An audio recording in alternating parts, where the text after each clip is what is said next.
샬롬 2022년 3월 30일 사순절 25일차 수요일입니다. 기도하겠습니다. 주님, 오늘도 말씀으로 이 하루를 열게 하심을 감사드립니다. 주님, 우리로 하여금 거듭난 자의 삶을 살게 하소서. 우리 힘이나 의지로는 못하되 성령과 동행하며 늘 구원받은 자로서의 삶을 살게 하소서. 예수님의 이름으로 기도드립니다. 아멘. 오늘의 말씀은 출애굽기 7장입니다. 여호와께서 모세에게 이르시되 볼지어다 내가 너를 바로에게 신같이 되게 하였은즉 네 형 아론은 네 대언자가 되리니 내가 네게 명령한 바를 너는 네 형 아론에게 말하고 그는 바로에게 말하여 그에게 이스라엘 자손을 그 땅에서 내보내게 할지니라. 내가 바로의 마음을 완악하게 하고 내 표징과 내 이적을 애굽 땅에서 많이 행할 것이나 바로가 너희의 말을 듣지 아니할 터인즉 내가 내 손을 애굽에 뻗쳐 여러 큰 심판을 내리고 내 군대 내 백성 이스라엘 자손을 그 땅에서 인도하여 낼지라. 내가 내 손을 애굽 위에 펴서 이스라엘 자손을 그 땅에서 인도하여 낼 때에야 애굽 사람이 나를 여호와인 줄 알리라 하심에 모세와 아론이 여호와께서 자기들에게 명령하신 대로 행하였더라. 그들이 바로에게 말할 때에 모세는 80세였고 아론은 83세였더라. 여호와께서 모세와 아론에게 말씀하여 이르시되 바로가 너희에게 이르기를 너희는 이적을 보이라 하거든 너는 아론에게 말하기를 너의 지팡이를 들어서 바로 앞에 던지라 하라. 그것이 뱀이 되리라. 모세와 아론이 바로에게 가서 여호와께서 명령하신 대로 행하여 아론이 바로와 그의 신하 앞에 지팡이를 던지니 뱀이 된지라. 바로도 현인들과 마술사들을 부르매 그 애굽 요술사들도 그들의 요술로 그와 같이 행하되 각 사람이 지팡이를 던짐에 뱀이 되었으나 아론의 지팡이가 그들의 지팡이를 삼키니라. 그러나 바로의 마음이 완악하여 그들의 말을 듣지 아니하니 여호와의 말씀과 같더라. 여호와께서 모세에게 이르시되 바로의 마음이 완강하여 백성 보내기를 거절하는도다. 아침에 너는 바로에게 가라. 보라, 그가 물 있는 곳으로 나오리니 너는 나일 강가에 서서 그를 맞으며 그 뱀 되었던 지팡이를 손에 잡고 그에게 이르기를 히브리 사람의 하나님 여호와께서 나를 왕에게 보내어 이르시되 내 백성을 보내라. 그러면 그들이 광야에서 나를 섬길 것이니라 하였으나 이제까지 네가 듣지 아니하도다. 여호와가 이같이 이르노니 네가 이로 말미암아 나를 여호와인 줄 알리라. 볼지어다 내가 내 손에 지팡이로 나일강을 치면 그것이 피로 변하고 나일강의 고기가 죽고 그 물에서는 악취가 나리니 애굽 사람들이 그 강 물 마시기를 싫어하리라 하라. 여호와께서 또 모세에게 이르시되 아론에게 명령하기를 내 지팡이를 잡고 내 팔을 애굽의 물들과 강들과 운하와 못과 모든 호수 위에 내밀라 하라. 그것들이 피가 되리니 애굽 온 땅과 나무 그릇과 돌그릇 안에 모두 피가 있으리라. 모세와 아론이 여호와께서 명령하신 대로 행하여 바로와 그의 신하의 목전에서 지팡이를 들어 나일강을 치니 그 물이 다 피로 변하고 나일강의 고기가 죽고 그 물에서는 악취가 나니 애굽 사람들이 나일강 물을 마시지 못하며 애굽 온 땅에는 피가 있으나 애굽 요술사들도 자기들의 요술로 그와 같이 행하므로 바로의 마음이 완악하여 그들의 말을 듣지 아니하니 여호와의 말씀과 같더라. 바로가 돌이켜 궁으로 들어가고 그 일에 관심을 가지지도 아니하였고 애굽 사람들은 나일강 물을 마실 수 없으므로 나일강가를 두루 파서 마실 물을 구하였더라. 여호와께서 나일강을 치신 후 이레가 지나니라. 아멘. 1절 여호와께서 모세에게 이르시되 볼지어다 내가 너를 바로에게 신같이 되게 하였은즉 네 형 아론은 네 대언자가 되리니. 아멘. 하나님께서는 좌절에 빠진 모세에게 확신을 주실 뿐 아니라 구체적인 방안을 통해 행동으로 옮길 것을 말씀하십니다. 내가 너를 바로에게 신같이 되게 하였은즉 이렇게 말씀하신 것은 바로 앞에서 그만큼 모세를 높이시겠다는 보증이며 위로입니다.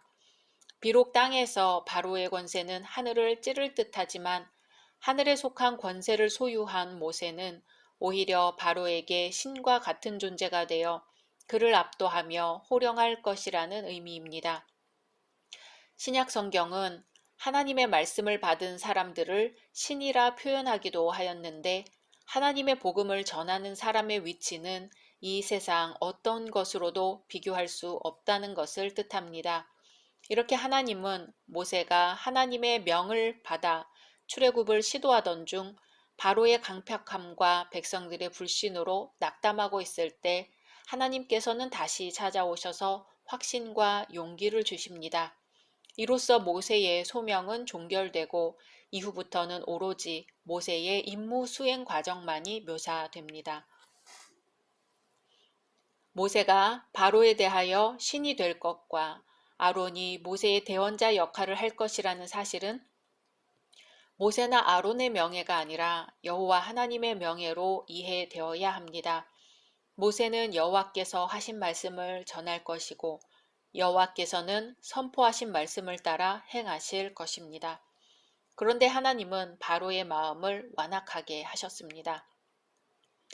예전 성경에는 강팍하다고 번역되었죠. 이 완악하다는 말은 단단한, 음흉한, 엄격한의 의미입니다. 하나님이 바로의 마음을 완악하게 하셔서 바로가 그런 것인가 생각해 볼 수 있지요. 하나님께서 바로의 마음을 어떤 조작을 하셨다기보다는 바로 스스로 완악해진 마음을 하나님께서 그대로 내버려 둔 것으로 보아야 할 것입니다. 이제 하나님은 이적을 보이실지라도 바로의 마음이 완악해져서 하나님께서는 재앙이라는 방법을 통하여 백성을 구출하겠다는 뜻을 보이십니다. 하나님께서는 히브리인들만의 하나님이 아니라 온 우주의 하나님이라는 사실을 드러내고 있습니다. 바로는 모세에게 이적을 보이라고 합니다. 모세와 아론이 주장하는 권위를 입증해 보이라는 것입니다. 아론이 바로와 신하 앞에 지팡이를 던지니 뱀이 되었습니다. 그랬더니 바로가 부른 애굽의 요술사들도 지팡이를 던져 요술로 뱀이 되게 합니다. 그들의 뱀은 아론이 던진 지팡이의 뱀에게 먹혀버립니다. 당시 애굽의 바로들이 착용하던 왕관에는 코브라 뱀의 문양이 새겨져 있었고 이 뱀은 바로의 왕권과 통치력을 상징하였습니다. 그러므로 아론의 지팡이 뱀이 바로 일당의 뱀을 삼킨 것은 하나님의 권세 앞에 바로의 권세가 감히 대항할 수 없음을 시사합니다. 세 번째 재앙부터는 감히 애굽 술객들이 모세의 이적을 흉내조차 낼 수 없었습니다. 그러나 이러한 것으로 바로의 마음이 바뀌지는 않았습니다. 바로의 마음이 완악하여 모세와 아론의 말을 듣지 않습니다. 이제 하나님께서는 첫 번째 재앙을 일으키십니다.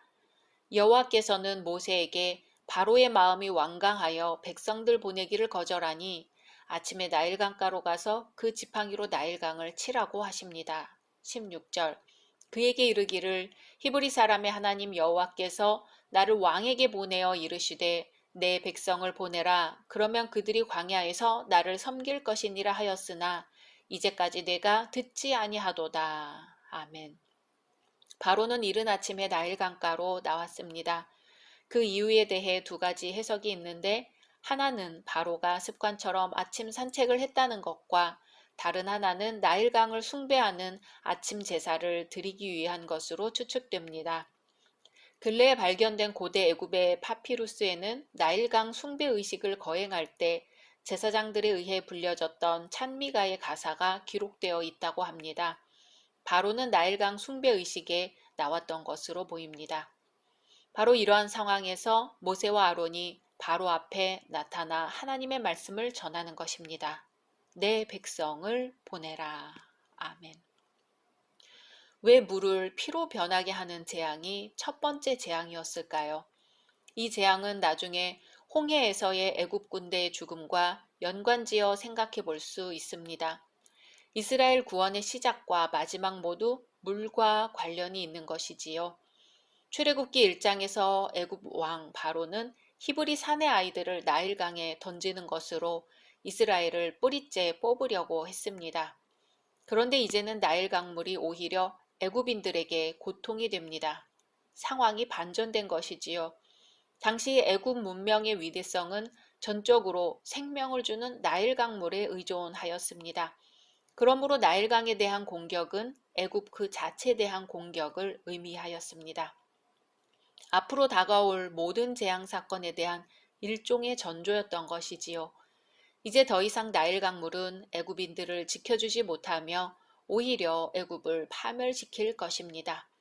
나일강은 단순한 자연물을 넘어 일종의 신적 존재로 애굽인들에게는 숭배의 대상이기 때문입니다. 모세와 아론이 여호와께서 명령하신 대로 행하여 바로와 그의 신하의 목전에서 지팡이를 들어 나일강을 치니 그 물이 다 피로 변하고 나일강의 고기가 죽고 그 물에서는 악취가 났습니다. 애굽 사람들이 나일강 물을 마시지 못하며 애굽 온 땅에 피가 있었습니다. 애굽인들이 생명과 같이 여기던 나일강 물에서 악취를 맡았다는 것은 애굽의 생명의 근원이 소멸되어 감을 나타냅니다. 그런데 애굽의 술사들도 요술로 그와 같이 행했습니다. 이 술사들이 어디서 피로 변하지 않은 물을 구했는지는 알 수가 없습니다. 아마도 운하나 저수지에 있던 물을 가져와 똑같이 피로 변하게 했을 것입니다. 그러나 피로 변한 물을 원상태로 회복시킬 수는 없었습니다. 바로의 마음이 완악하여 그 정도로는 꿈쩍하지 않습니다. 바로는 궁으로 들어가 그 일에 관심도 가지지 않습니다.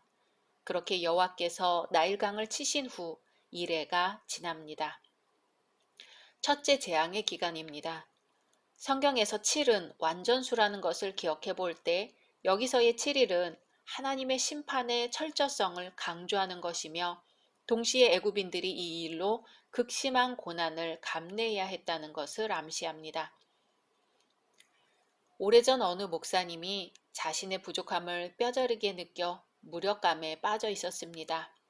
신학교에 다닐 시절인데 하루는 기숙사 출입문이 고장이 났더랍니다.